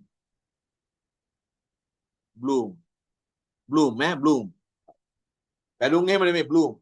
right. ප්‍රශ්නාංක 33 අරමුණු පාදක අධ්‍යාපන ප්‍රවේශය හඳුන්වා දුන්නේ ලංකාවේ අරමුණු පාදක අධ්‍යාපනයේ පරණ එක 1956. 1956. අන්න ඒ වගේ ප්‍රශ්න අහන්න පුළුවන්. ප්‍රශ්නාංක 34ට යන්න. ප්‍රශ්නාංක 34. අරමුණු පාදක ආකෘතියේ ප්‍රයෝජනවත් වූයේ කවර කරුණු සඳහාද? අරමුණු පාදක ආකෘතිය ප්‍රයෝජනවත් වූයේ අරමුණු පාදක ආකෘතිය කියන්නේ මේ අධ්‍යාපන ප්‍රවේශයන් අපි කිව්ව ප්‍රධාන වශයෙන් යනවා අරමුණු පාදක අධ්‍යාපන ප්‍රවේශයේ නිපුණතා පාදක අධ්‍යාපන ප්‍රවේශය කියලා ප්‍රවේශ දෙකක් තියෙනවා ප්‍රධාන වශයෙන්. එතකොට මේ අරමුණු පාදක ආකෘතිය ප්‍රයෝජනවත් වෙලා තියෙන්නේ මොකටද? පාඩම් සැලසුම් කිරීමට සහ ශිෂ්‍ය කාර්ය සාධනය මැනීමට. එනම් ලියන්න අරමුණු පාදක ආකෘතිය ප්‍රයෝජනවත් වෙන්නේ හරි ලියා ගන්න පාඩම් සැලසුම් කිරීම ඔකට යක් ඔය ඔහොම ලියන්න දෙන්නේ නැහැ මම හරි අකමැතියි කියන්නේ මට උත්තර ටික ගහලා දෙන්න බැරි වුණා මේ මොකද නැත්තම් හිතන්න පුළුවන් අනේ අම්මෝ කියලා එහෙම හිතන්න ඕනේ නැහැ මොකද උත්තර තියෙන්නේ ඒක හන්දා මේ පොඩ්ඩක් ටච් වෙනවා ඔක බලාගෙන ගියාම පාඩම් සැලසුම් කිරීම සහ ශිෂ්‍ය කාර්ය සාධනය පාඩම් සැලසුම් කිරීම හා ශිෂ්‍ය කාර්ය සාධනය right. ප්‍රශ්නාංක 35ට යන්න. ප්‍රශ්නාංක 35 ප්‍රජානන ආවේදන හා මනෝචාලක අරමුණු යන වචනවලට සමාන පද තුනක්. ඕක මේ බහුවර්ණයක් තිබුණේ. මේ නැතුව සමාන පද වන්නේ. ඕක තිබුණේ සමාන පද කියලාත් නෙමෙයි. ඕක තිබුණා මට මතකයි. ඒ ප්‍රශ්නේ තිබුණේ පර්යාය පද කියලා. පර්යාය පද කියන්නේ සමාන පද තමයි හොඳේ. පර්යාය පද වන්නේ කියලා ඔන්න වචන ටිකක් දීලා තියෙනවා. ඒතර අපි දන්න ටිකක් මොනවද? ඔව් ප්‍රජානන කියලා කියන්නේ දැනුම්. ආවේදන කියලා කියන්නේ ආකල්ප. මනෝචාලක අරමුණු කුසලතා. දැනුම ආකල්ප සහ කුසලතාවයන් කියන වචන වලට සමාන පද තුන. right වේගය වැඩි නෑනේ ඔය වේගෙන් යන්න වෙනවා ළමයි ඈ වේගය ඔය ගානට යන්න වෙනවා නැතු අමාරුයි ඈ right මේ IQ එක ටිකක් හිමින් යන්න මේක ඉතින් ටිකක් fast යන්න වෙනවා මොකද ප්‍රශ්න ගොඩක් කරන්න ඕනේ දැන් මේ අංක වලින්මයි යන්නේ දැන් අද මං හිතන්නේ අද මං දුන්නා ප්‍රශ්න කීයක්ද 74ක් ඊළඟ සතියේ ටියුට් එක පටන් ගන්න 75 වෙනි ප්‍රශ්න right හොඳයි බලමු ප්‍රශ්නාංක 36 ළමයාට ගැළපෙන ප්‍රාථමික පාසලයක් නිර්මාණය කිරීමේ උපාය මාර්ගයක් වශයෙන් ක්‍රියාත්මක කරන ලබන වැඩසටහන හඳුන්වන්නේ කවර නමකින්ද ළමයාට ගැළපෙන ප්‍රාථමික පාසලක් නිර්මාණය කිරීමේ අරමුණින් කරන අපි ඒවට කියනවා ළමා මිතුරු පාසල් ළමා මිතුරු පාසල් ප්‍රවේශය ළමා මිතුරු පාසල් ළමා මිතුරු පාසල් ප්‍රවේශය දැන් මේක එකක්වත් ඕගොල්ලෝ දන්නේවා ලියන්න කියලා මට දීලා යන්න විදියක් නෑ දන්නේ දන්නේ කියන්නේ ඔබේ වැරද්දක් නෙමෙයි ඒක තමයි ඉගෙන ගන්න වෙන්නේ හරි ළමා මිතුරු පාසලක් යනුවෙන් අදහස් කරන්නේ මොකද්ද ළමා මිතුරු පාසලක් කියන්නේ ළමයි ඔබ දන්නවා ළමයින් වෙනුවෙන් තියෙනවා විශ්ව ළමා ප්‍රඥප්තියක් සජාතීන්ගේ සංවිධානයේ ඒතර මේ විශ්ව ළමා අයිතිවාසිකම් පනතක් තියෙනවා ප්‍රඥප්තියක් තියෙනවා ඒ ප්‍රඥප්තියට අනුව සියලුම ළමයි ගත්තා මේ සියලුම ළමයින්ගේ සියලුම අධ්‍යාපනික අවශ්‍යතාවයන් සපුරාලන පාසලක් තමයි ළමා මිතුරු පාසලක් කියලා කියන්නේ. එහෙනම් ලියා ගන්න මෙහෙම. එතන පොඩ්ඩක් ලියා ගන්න. ලියන්න නම් එන්නේ නැහැ. නමුත් ලියා ගන්න. මෙහෙම ලියා ගන්න. විශ්ව ළමා අයිතිවාසිකම් පනතට අනුව විශ්ව ළමා අයිතිවාසිකම් පනතට අනුව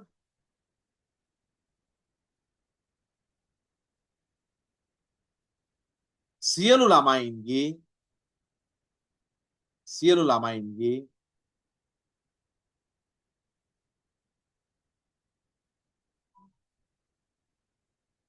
අධ්‍යාපනික අවශ්‍යතා සපුරාලන පාසලක් අධ්‍යාපනික අරමුණු සපුරාලන පාසලක් ප්‍රශ්නාංක 38 ළමා මිතුරු පාසල් ප්‍රවේශය ශ්‍රී ලංකාවේ මුල්වට ක්‍රියාත්මක කරන්නේ 2002 වර්ෂයේ 2002 වර්ෂයේ ළමා මිතුරු පාසල් ප්‍රවේශයේ ක්‍රියාත්මක කිරීම සඳහා ආධාර ලබා දුන්නේ මොකෙන්ද යුනිසෙෆ් සංවිධානය යුනිසෙෆ් සංවිධානය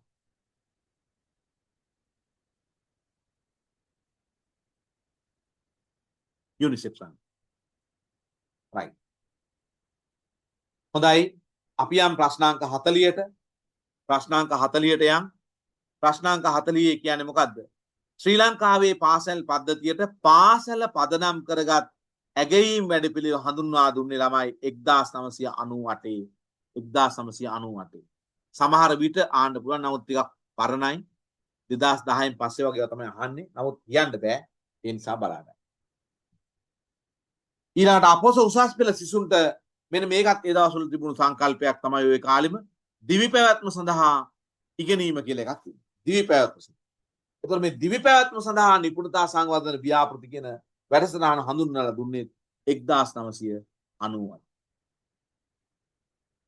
ප්‍රශ්නාංක 42 ගුරු සංවර්ධන උපාය මාර්ගයක් ලෙස පාසල් පාදක දැන් ওই පාසල් පාදක ගුරු සංවර්ධනය කියන concept එක දැන් යන්නේ මට මතක විදිහට නේද එතකොට පාසල් පාදක ගුරු සංවර්ධනයේ ශ්‍රී ලංකාවේ අධ්‍යාපන ශාස්ත්‍රයට හඳුන්වා දීලා තියෙන්නේ මොන අවුරුද්දේ දානවා 2006 වර්ෂයේ 2006 මේවා ඉතින් පාඩම් කර ගැනීම තමයි ඔය පුළුල් වල ලියන්න ඕනේ ඕගොල්ලෝ ලියනවා පාසල් පාදක ගුරු සංවර්ධනය 2006 හරිද ළමා මිතුරු පාසල් 2002 අන්න එහෙම පොඩි පොඩියට ඔය වෙන් පොඩි නෝට් එකක් පොඩි කෑල්ලක් කොළ කෑල්ලක් හදාගන්න නිකන් ඔහොම බලනවා නිතර දැක්කම මතක් වෙනවා රයිට් ඊළඟට මේ ගුරු භූමිකාවන් පිළිබඳ ගොඩාක් ගැඹුරින් අහන්නේ නමුත් සාමාන්‍ය විදියට අහන්න පුළුවන් ගුරු භූමිකාවන් ගොඩක් තියෙනවා ඒකට නම් මම පොඩි නෝට් එකක් දෙන්නම් ගුරු භූමිකාවන් ගැන අධ්‍යාපන ක්‍රම ගැන වගේ පොඩි නෝට් එකක් දෙන්නම් ගොඩක් ඕනේ නැහැ හැබැයි අර සාමාන්‍ය දැනීමක් අවශ්‍ය වෙනවනේ ඕගොල්ලන්ට ඒ නිසා එහෙම එකක් දෙන්නම්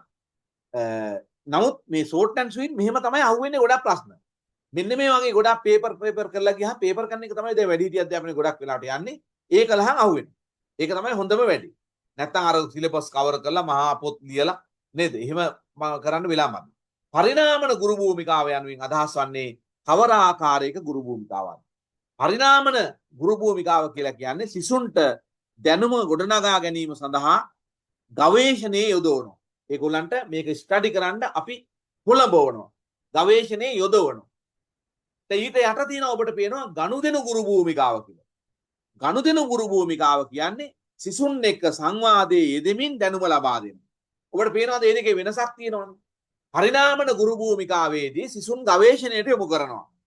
ගනුදෙනු ගුරු භූමිකාවේදී ගුරුවරයා සිසුන් සමග සාකච්ඡාවේ යෙදෙමින් දැනුම ලබා දෙනවා. එහෙනම් මේ දෙක concept දෙකක්. පරිණාමන ගුරු භූමිකාව, ගනුදෙනු ගුරු භූමිකාව. ඔය වගේ සරලව ඔලුවට ගත්තාම ප්‍රමාණවත් ඈ. ගොඩක් පොත් හොයන්න යන්න එපා මේ අධ්‍යාපනික සංකල්ප කියලා. හෙට සරසවි පොත් හොයන්න යන්න එහෙම එපා. රෝලන් නබී පාලක පොත් ගෙනල්ලා කියවන්න යන්න එපා. මොකද ඒවා ගැඹුරුයි. ඒවා ඕනේ නැහැ ඕගොල්ලන්ට. ඒවා තියෙන්නේ ආවට පස්සේ ඉගෙන ගන්න ඒවායි තියෙයි ඈ. ඒවට ගන්න.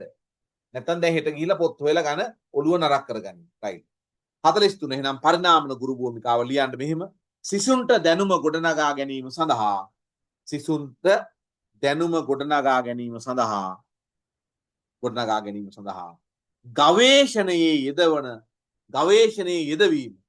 ගවේෂණයේ යෙදවීම සර්ච් කරන්න හොයන්න දෙනවා. ඒගොල්ලන්ට හොයන්න දෙනවා ගවේෂණයේ යෙදවීම. අපි කියනවා මොකක් කියලාද? පරිණාමන ගුරු භූමිකාව. ප්‍රශ්නාංක 44ට යන ළමයි. ප්‍රශ්නාංක 44 ගනුදෙනු ගුරු භූමිකාව යනුවෙන් අදහස් කරන්නේ කවර ආකාරයක ගුරු භූමිකාවක්ද? ලියා ගන්න. සිසුන් හා සංවාදයේ යෙදෙමින්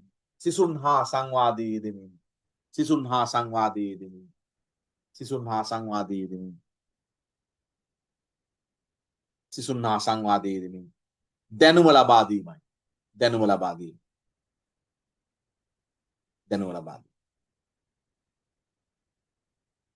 ප්‍රශ්නාංක 45 එක්සත් ජාතීන්ගේ ළමා අයිතිවාසිකම් පිළිබඳ ප්‍රඥාප්තිය නිතරම අහන ප්‍රශ්නයක්.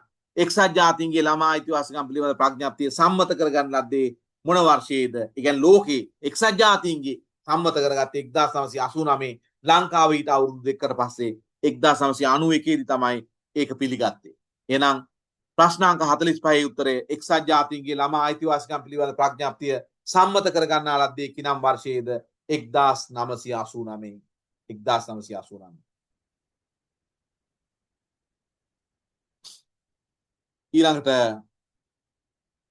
ඊළඟ ප්‍රශ්නය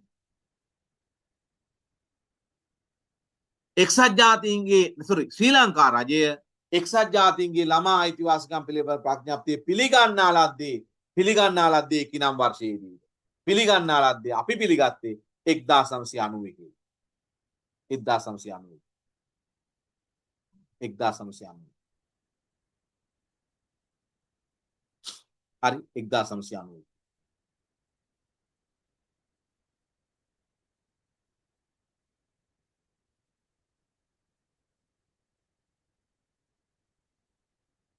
හරි අපි යම් ප්‍රශ්නාංක 47ට අධ්‍යාපන අමාත්‍යාංශයේ පර්යේෂණ ශාඛාව මගින් ඔන්න වගේ පොඩි අහන්න පුළුවන්. ප්‍රකාශයට පත් කරන ද්විවාර්ෂික වර්ෂ දෙකකට සැරයක් ඒගොල්ලෝ පොඩි ජර්නල් එකක් ගහනවා අධ්‍යාපන අමාත්‍යාංශයේ. ඔන්න ඕකේ නම මොකක්ද කියලා. ඕකේ නම තමයි ළමයි අධ්‍යාපන පර්යාලෝක. රයිට් මේවා ලියාගත්ත නේද? මම ලියන්න ඕනේ නෑනේ. 47 උත්තරය අධ්‍යාපන පර්යාලෝක. හරි. දැන් මේ අපේ පන්ති වලට සහභාගී වෙන ඔබට දැන් තවම සමහර අය තවම ගැසට් කියවනවා ගැසට් කියවනවා විෂය නිර්දේශ කියවනවා සේවා ව්‍යවස්ථා කියවනවා අපි ඉගෙන ගන්නවා රයිට් ඔය වැඩක් නැහැ ඕක මේ පෙන්නලා මේක මෙහෙමයි කියලා ඒ වැඩක් නැහැ ඕනි තැන පෙන්නන්න සේවා ව්‍යවස්ථාව දාගෙන තියෙන්නේ අවශ්‍ය ඒවා කියලා දෙන්න නැත්නම් ඔබ ඉස්සරහට යන්න රයිට් එතකොට දැන් අපි අද ළමයි උතනින් පොඩ්ඩක් ඔය සාමාන්‍ය දැනීමේක මම පොඩ්ඩක් උතනින් නවත්තනවා. මොකද හේතුව දැන් ඔබ කල්පනා කරේ 50ක් කළා නැවතුවා නම් හරි කියලා. නෑ 50ක් කළා නවත්තන්න නැති හේතුව මෙන්න මෙතන පොඩි concept එකක් තියෙනවා. ඒ ටික පොඩ්ඩක් අනිත් අයටත් එක කියලා දුන්නා නම් හොඳයි. ඔය විශේෂයෙන්ම දැන් ඔය 52 එහෙම නම් අවුලක් නෑ ටට්ටක් ගාලා කරත හැකි. මම ඕන ඒ ටික තියාගෙන යන්න පුළුවන්. ඔය දැන් අධ්‍යාපන අමාත්‍යාංශයේ වත්මන් ලේකම්වරයා කවුද? නාලක කළුවැව මහත්තයා නේද? මේ දවස්වල ප්‍රසිද්ධයි නේද? ඊ පෙරේද උසාවියෙන් කිව්වා අර වෙබ්සයිට් එකේ කේස් එක කියන්නේ ප්‍රතිසංස්කරණ කේස් එකේ යාවත් අහන්න කියලා කිව්වා නේද? ඒ වගේ ඒවා අමාරු නෑ. පාස් ඇසුරු නොමිලේ ලබා දෙන පෙළපොත් ගහන්නේ කවුද? අධ්‍යාපන ප්‍රකාශන දෙපාර්තමේන්තුව. නේද? අධ්‍යාපන ප්‍රකාශන දෙපාර්තමේන්තුව. අය නොමිලේ පාසල් පෙළ පොත් බෙදා දීම ජේ.ආර් පප්පගේ කාලේ 1980 නේද? 1980. එතකොට සාමාන්‍ය පොදු පරීක්ෂණේ පටන් ගත්තේ 2000 අවුරුද්දේ. ඒවා ලේසි. අන්න අර ටික පොඩ්ඩක් කියලා දෙන්න තියෙන නිසා මම ඔතන ওই ප්‍රශ්නාංක 47න් නවත්තන්නම්. නවත්වලා පොඩ්ඩක් මම IQ පේපර් එකේ පොඩි හැඳින්වීමක් කරන්න ගණන් හදන්නේ ඔබ කොහොමද මේක කරන්න ඕනි කියන එක ගැන මම කියන්න බලාපොරොත්තු වෙනවා. මට පොඩි විනාඩියක් දෙන්න මේ IQ පේපර් එක ටක් ගාලා ෂෙයා කරගන්නකම් විනාඩියක් දෙන්න. මම ටක් ගාලා ෂෙයා කරගන්න. අපි සාමාන්‍යයෙන් 9:45 9:50ට වගේ සාමාන්‍ය පන්තිය 8 සිට 10 10:00 වෙනකන් යනවා. විභාගෙ ළඟ වුණාම 11 වෙනකන් යනවා. හරි මේ දවස් ටික මේ පළවෙනි මාසේ විශේෂයෙන් මේ ලබන සතිය පහු වෙනකන් මේ අර මොකද සබරගම් පළාත් ළමයි ටික EB එක ඉවර වෙනකන් පොඩ්ඩක් යන්නේ සාමාන්‍යයෙන් 10ට ඉවර කරනවා. හරි 8ට පටන් ගත්තා 10ට ඉවර කරනවා. මම ඔයගලන්ට දින ටික දාන්නම්. ටයිම් ටේබල් එකක්ම දානවා. හදිසියක වෙනස් වෙනවා නම් විතරයි මම කියන්නේ. හදිසි මට සමහර අවස්ථාවල මට ඔය හිටි ගමන් පොඩි රාජකාරී සඳහා බැහැර යන්න වෙනවා තියෙනවා. එතකොට වෙන දවසකට දානවා. ඒ හැම දවසකම ගොඩක් වෙලාවට රෑ එක තමයි දාන්නේ. රාත්‍රී 8 10 වගේ තමයි දාන්නේ. ඒකත් මතක තියාගන්න අපහසුතාවයක් නොවන පරිදි. රයිට්. එහෙමනම් මට විනාඩියක් දෙන්න මම ටක් ගාලා මේ පේපර් එක ෂෙයා කරගන්නකම් කවුරුත් යන්න එපා. මොකද IQ එකේ ගණන් හදන්නේ නැහැ. නමුත් ඔබට මට අවබෝධ කරලා දෙන්න කරුණු ටිකක් තියෙනවා. මොකද ඒක ලොකු තරගයක් තියෙනවා. මොකද ඒකට සූදානම් වීම ලේසි නෑ ළමයි. ටයිම් එක හදන්න තියෙනවා. ඒකයි පෙන්නලා දෙන්න හදන්නේ. හරි. පොඩ්ඩක් ඉන්න.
හරි.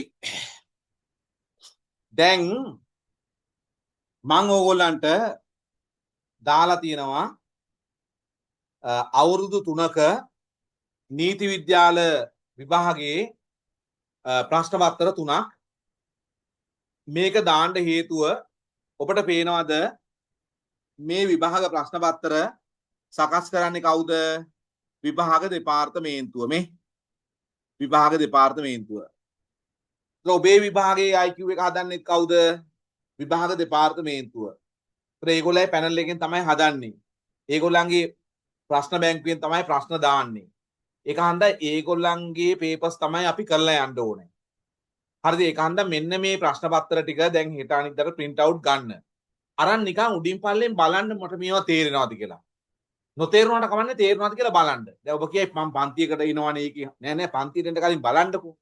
බැලුවාම ඔබට වැටහෙනවා ඔබ ඉන්න මට්ටම පිළිබඳ ඔබට වැටහීමක් එනවා. ඒ ආවන් තමයි ඔබ ඔබේ මනස විසින් ඔබව පොළඹවන්නේ මෙතනින් ඉස්සරහට යන්න. නැතුව ඔබ මම මේ කරන ටික මේ පේපර්ස් කරන හැටි ලියාගත්තට වැඩක් වෙන්නේ නෑනේ. ඒක හන්ද දැන් අපි ඊළඟ දවසට වෙන්න කලින් ඔබ මේ ටික print out අරගෙන නිකන් උඩින් පල්ලෙන් බලන්න මේක නිකන් එකක් දෙකක් හදන්න පුළුවන්ද? එහෙම බලන්න. එතකොට මේ විදිහේ ඒවා තමයි අපි හදන්න ඕනි. මොකද දැන් අපිට මේ විභාග දෙපාර්තමේන්තුවෙන් දෙන එකේ අලුත් ප්‍රශ්න දානවා ඒගොල්ලෝ. හැබැයි මේවා කළාම දැන් මේවා එනවා කියලා මම කියන්නේ. ඒතර මේවෙන් තමයි අපිට ප්‍රැක්ටිස් එක එන්නේ. ප්‍රැක්ටිස් එක එන්නේ. මම කොයි වෙලාවක් කියන්නේ මේ එනේම කරනවා කියලා. ඒ මෙහෙම එන්නේ නැහැ. ඒගොල්ලෝ අලුත් ප්‍රශ්න දානවා. හැබැයි මේකෙන් ප්‍රැක්ටිස් එක ගමු. ප්‍රැක්ටිස් එක ගන්න ඕනි සීනි බෝල ප්‍රශ්න පත්‍ර වලින් නෙමෙයි හොඳ ප්‍රශ්න පත්‍ර වලින්. රයිට්? එහෙමනම් මේ බලන්න දැන් මේක මම නිකන් පොඩි හැඳින්වීමක් කරනවා. ඔයගොල්ලන්ට වෙනම සිලබස් එකක් මම දෙනවා. වෙනම සිලබස් එකක් මම දෙනවා. නිකන් මේ බලන්න මම මේ පෙන්නන්නම් ඔබට. මේ බලන්න පේපර් එකේ හැටි කියලා. මේ ඔබටත් මෙහෙම එනවා. සාමාන්‍යයෙන් ඒගොල්ලෝ නිකන් මෙන්න මේ වගේ ටිකක් දෙනවා. ඔය නොගැලපෙන යුගලය තෝරන්න ඕ වගේ ටිකක්. මම ඒකයි ඔයගොල්ලන්ට කිව්ව තේරෙන්න හොඳට හෙට print out අරන් කියවන්න කියලා. එතකොට මේවට අපි කියනවා දැන් මේකේ තියෙන නිකන් සමහර ඒවා මේ සමාන වචන අන්න ඒ වගේ. මේවට කියනවා අපි භාෂීය සම්බන්ධතා කියලා. මේකේ සමාන වචන විරුද්ධ පද පවා තියෙනවා. මේ වගේවට අපි කියනවා භාෂීය සම්බන්ධතා. භාෂීය සම්බන්ධතා. සාමාන්‍ය විභාගයක 5ක්වත් දෙනවා. භාෂීය සම්බන්ධතා ප්‍රශ්න 5ක් නම් සාමාන්‍යයෙන් දෙනවා තරග විභාගයේ. දැන් මේ වගේ කොටස් වලට ටියුට් එකක් කරනවා වගේ ඇත්ත. නමුත් පේපර් වලුත් අල්ලගෙන යනවා. රයිට්? දැන් හෙට එහෙම ඔය දැන් දෙගොල්ලම ඕපන් කට්ටියයි අනිත් කට්ටියයි print out ගන්න ඕනේ ඈ. print out අරන් නිකන් මේවට උත්සාහ දරන්න මේක කොහොමද? ඒක තමයි වැදගත්. අර කඩේ තියෙන නිකන් මේ සීනි බෝල පොත් අරගෙන හිම වැඩක් වෙන්නේ නැහැ. විභාග මට්ටමට කරන්න. එතකොට අර ගොඩාක් ප්‍රශ්න මේ ප්‍රශ්න මාතර 30ක් 40ක් හොඳ මට්ටමේ මේවා කළොත් IQ එක හොඳ level එකකට හැදෙනවා. ටයිම් එකට හදා ගන්නත් ඉපේ. ටයිම් එක හදන්න බෑ ළමයි පළවෙනි දවස් දෙකේ. ඒ ගැන හිතන්න එපා. සමහරලාට මේ වෙලාව යයි ඔයගලන්ට හදන්න. ඊළඟ කතාව. දැන් මේකෙත් තියෙන ඒ වගේම මේ මොන බණ්ඩේ අවුරුදු 10ක් තියෙනවා. ඒ කියන්නේ ඔය මේ සංකල්ප ඒවා 10ක් තියෙනවා මේ. ඒකෙත් එහෙම එකක් තියෙනවා. නොගැලපෙන එක හොයන්න ඕනෝම සිද්ධියන්නේ. ඒකෙත් තියෙන ඒ වගේම එකක්. මං කියන්නේ 5ක් වගේ ඒකන් 10ක් මේ කියන්න බෑ. මේවා 10ක් ආවොත් හොඳයි. වාසි. හරි? ඔය මේ ලෝ පේපර් එක තමයි හොඳම තර්ක තියෙන පේපර් එක. තර්කමයි මේ විභාග දෙපාර්තමේන්තුවෙන් දෙන්නේ. මේ මෑත කාලීනව මේ 2024 ඒගොල්ලෝ අලුත් විදියක් දැම්මා. නිකන් ඡේද එක හිස්තැන් පුරවන එක මේ වගේ එකක් ආවා MSO එකෙත් ලිමිටඩ් එකේ ලිමිටඩ් මේ ඕපන් එකේ ආවා මෙන්න මේ වගේ මේ සුදුසු වචන දාන්න කියලා. මේක නම් හරි ලේසි. මේක හරි ලේසි. ඉතින් ඒක හන්ද මට දැන් මේ අවුරුදු කීපයකම ඇවිල්ලා තිබුණා. ඒක හන්ද මම අලුත් රටාවල් ප්‍රශ්න ඕගලන්ට දෙන්නම්. රයිට්? මේ පොඩි වටහා ගැනීමක් කරන්න ඕනේ.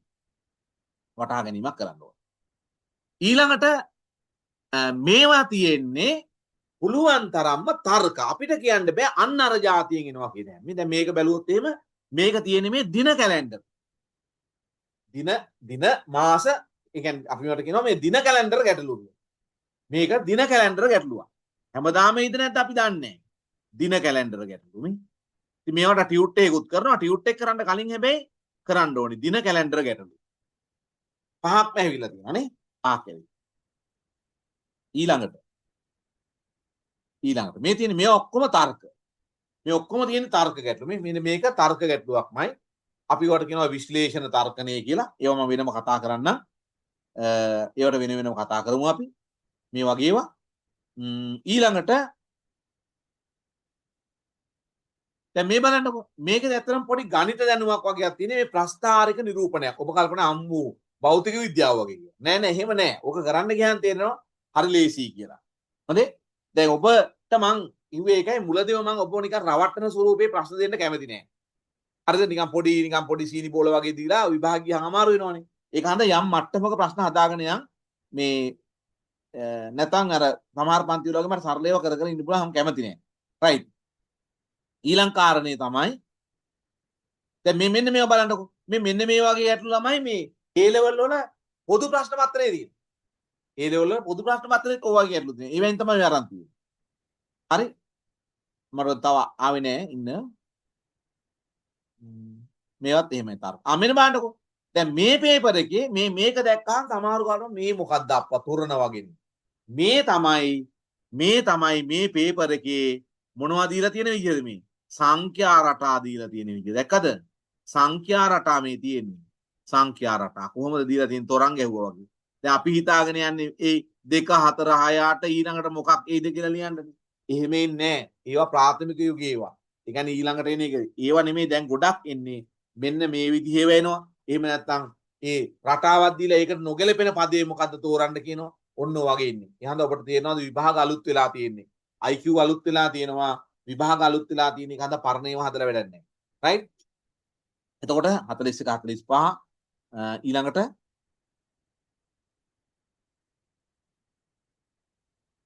නැවතත් මේ තියෙන්නේ අර වගේම තර්ක ගැටලුවක්. මේවා තර්ක. අපිට කියන්න බෑ පාඩමකට නමක් දෙන්න බෑ. තර්ක ගැටලු. ඉතින් එවැනි ප්‍රශ්න තමයි මේ පේපර්ස් ටිකේම තියෙන්නේ. මේ පේපර් ටිකේම තියෙන්නේ ඒ වගේ. හරි? එහෙනම් දැන් ඔබ මොකද කරන්න ඕනි? ඔබ මොකද කරන්න ඕනි? හෙට print out ගන්න. හරි? හෙට print out ගන්න. print out අරගෙන ඔය සාමාන්‍ය දැනීම නෑ ඔක. ඒ ටික අපි කට් කරලා තියෙන්නේ. ඔන්න ආයෙ තියෙනවා මේ භාෂීය බන්ධන. මේ තියෙන භාෂීය බන්ධන. ආයෙත් තියෙනවා භාෂීය බන්ධන 10යි.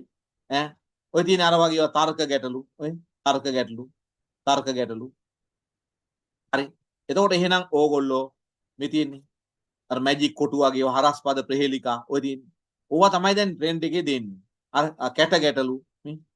එතකොට මේවා ටික මං කියන්නේ ඕගොල්ලන් හෙට print out අරගෙන එක සැරේ ඔය ටික ඔයන්ට හදන්න බෑ. ඕගොල්ලෝ හෙට නිකන් බලන්න සංසුම් මනසකින් යුතුව බලන්න මේවා අපිට කරන්න පුළුවන්ද කියලා. රයිට්? පුළුවන් ඒවා නිකන් කරලා බලන්න. නිකන් බලන්න මේ කොහොමද කියන්නේ. කාලෙකින් විභාග කළා නෑනේ. නේද? ඒ නිසා ඒ ටික කරන්න එයano අපි දැන් ස්ථිර වශයෙන්ම පන්තිය ඉරිදා දවසේ මේ වෙලාවට පවත්වනවා. අනිත් දවස් දෙක මම ඕගොල්ලන්ට දාන්නම්. කවද්ද දින ටික කියලා. අන්නේ ඒ වෙයිදි සම්බන්ධ වෙන්න. හරි? එතකොට ඒක හන්දා ඔබ මේ පන්තිය සම්බන්ධව මනාපයක් දක්වනවා නම් පන්තියට සහභාගී වෙන බලාපොරොත්තු වෙන අය මුදල් ගෙවලා පන්තියට සම්බන්ධ වෙන්න. එතකොට අපි ලබන සතියේ අලුත් ගෲප් එකක් හදනවා. පේඩ් ගෲප් එකක්, ගෙවීම් කළ හැකි ගෲප් එකක් හදලා ඒකත් එක්ක තමයි අපි කටයුතු කරන්නේ. ඒ වගේම ඔබ මේ පන්තිය පිළිබඳ යම් පැහැදීමක් තියෙනවා නම් ඔබේ යාළුවන්ට ඒ සම්බන්ධ පණිවිඩය දෙන්න. මේ පන්තිය අපි වැඩි මේ තියරි කර මහා ප්‍රශ්න ගොඩවල් කඳු ගහගෙන යන්නේ නැහැ. අනිත් එක තමයි ටාගට් පේපර්ස් සහ විභාග දෙපාර්තමේන්තුවේ ප්‍රශ්න පත්‍ර වලට තමයි අපි ඕගොල්ලන්ව සෙට් කරන්නේ. හරි? ඔබට IQ පටන් ගත්තන් තේරෙයි.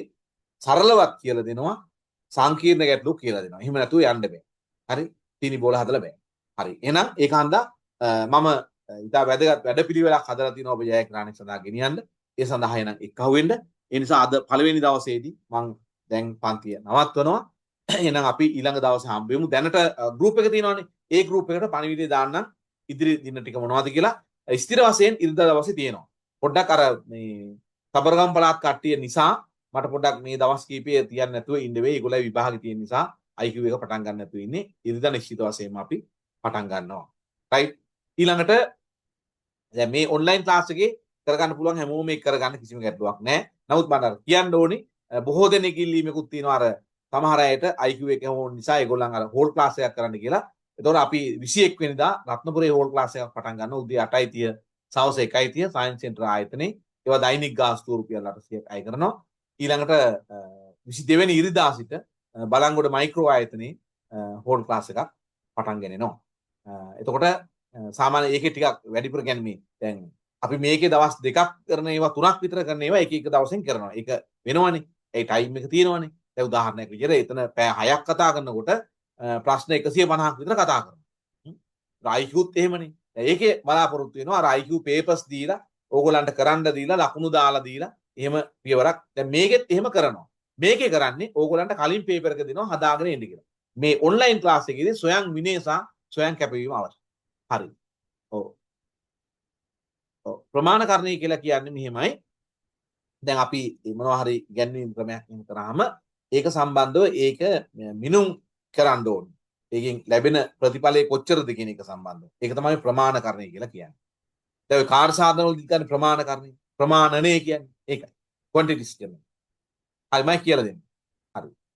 හොඳයි. එහෙමනම් අද දවසේ දේශනාව මෙතන නිමා කරනවා. මොනවාද ප්‍රශ්න දෙනවා අහන්න මම ඉන්නවා. මේ ඕන කෙනෙක් මයික් ඔන් කරලා අහන්න. මේ එතකොට ලබන සතියේදී අපි පන්තියේ අතුරු ටික යනවා. අදාළ ටියුට් ටික මම දාන්නම්. මේ ඔයගොල්ලන්ට කලින් කොහොමද ටියුට් එක දෙනවා. දවස් 2-3කට කලින් දෙනවා. විශේෂයෙන් IQ papers එහෙම කලින් දෙන්න ඕනේ නැත්නම් හදන්න වෙලා නැහැ නේ. ඒ ටික කරගන්න. හැම කෙනෙක්ම අද පටන්ම වැඩේ ආරම්භ කරන්න. අද පටන්ම වැඩේ ආරම්භ කරන්න. ඒක නිසා මම අර පන්ති පටන් ගත්ත එකනේ. සිලබස් කියෙව්වේ නැහැ. ගැසට් කියෙව්වේ නැහැ. පන්තිය පටන් ගත්තා. ඒක නිසා ඒ විදිහට වැඩේ කරගෙන යන්න. හොඳයි. එහෙනම් සියලු දෙනාට සුබ රාත්‍රිය ප්‍රාර්ථනා කරනවා. අපි එහෙනම් ඊළඟ දවසේ හම්බෙමු. මේකේ රෙකෝඩින් එක මේ ගෲප් එකට දාන්න. හරි ප්‍රශ්න එහෙම තියෙනවා අහන්න.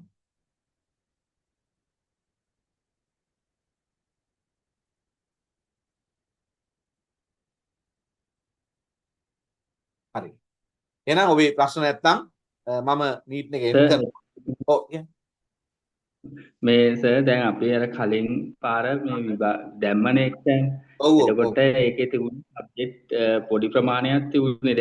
දැන් ඔන්ලයින් දාද්දී අර ලොකු මේ සබ්ජෙක්ට් ගොඩක් තියෙනවා. ඒකට අර අපිට මේ එඩිට් කරන්න දෙන්නේ නැහැ මේ. ඔව් දැන් කතා වුණා. ඕක මේ කවුද මේ ඔයා මට හෙට කෝල් එකක් දෙන්න මම පොඩ විභාග දෙකකින් බලන්න ඕනේ. දැන් ඕක දැන් කතාව දිගටම තියෙනවා. දැන් ඔය සංශෝධන කීපයක්ම දාන්න වෙයි කියලා තමයි කියන්නේ. දැන් එක ලියුමක් මම දැක දාලා තිබුණා. ඒක ගැන නෙමෙයි. මේ ඔතන ප්‍රශ්න කීපයක් දැන් උද්ගත වෙලා තියෙනවා. අර කලින් දාපු කට්ටිය ඉන්නවනේ. ඒකේ තිබිච්චනේ මේ දැන් තියෙනවනේ වෙනම. එතකොට එතන එඩිට් කරන්න ඉතින් දෙන්න වෙනවනේ. අලුතෙන් සබ්ජෙක්ට් ගොඩක් දාලා තියෙනවනේ. එතකොට අපිට දාලා තියෙනවා. එතකොට දැන් ඒවට ඉල්ලන්න පුළුවන් නේ. ඔව්. ඔව් ඉතින් ඒ නිසා මේ ප්‍රශ්නේ තියෙනවා. හෙට අපි කතා කරමු. මට මේ හෙට පොඩක් කෝල් එකක් දෙන්නකෝ. මම විභාග දෙපාර්තමේන්තෙන් අහන්න මේ. ඕක දැන් මම ඊපෙරේදා කතා කළා ඔය වගේම කවුරු හරි අහලා. ඒ වෙලේ කිව්වා දැන් ප්‍රශ්න ටිකක් තියෙනවා. ඔකට මොකක් හරි උපදෙස් ලියුමක් ගහන්න වෙනවා කියලා. 10 ලියුමක්. ලියුමක් ගැසට් එක සංකීර්ණයි. ඒකයි. හරි. තව ඒ වගේ කියන්නේ. හරි. එහෙනම් හැමෝම වැඩ කරන්න පටන් ගන්න ඈ. අනිවාර්යයෙන් වැඩ කරන්න පටන් ගන්න. ඉන්න ළමයි ප්‍රමාණය කොච්චර වුණත් අපි මේක ගොඩ දාන්න ඕනි. ඒක හන්ද මං උපරිම ටාගට් එක යනවා. මම සාමාන්‍ය පන්තිය පටන් ගත්තම් ගොඩ දාන්න උපරිම අරගෙන යනවා. ඒක හන්ද ඕගොල්ලන්ගේ සපෝට් එක ඕනි. මේ අර ලස්සන සහ හැඩේ ඒක බලන්න යන්න එපා. ටියුට් ලස්සනද ඒක නෙමෙයි වැදගත් වෙන්නේ. ඔබ වැඩ කරන්න පුළුවන් වීම තමයි වැදගත්. හරි. එහෙනම් හරි. අපි පන්තිය නවත්වමු.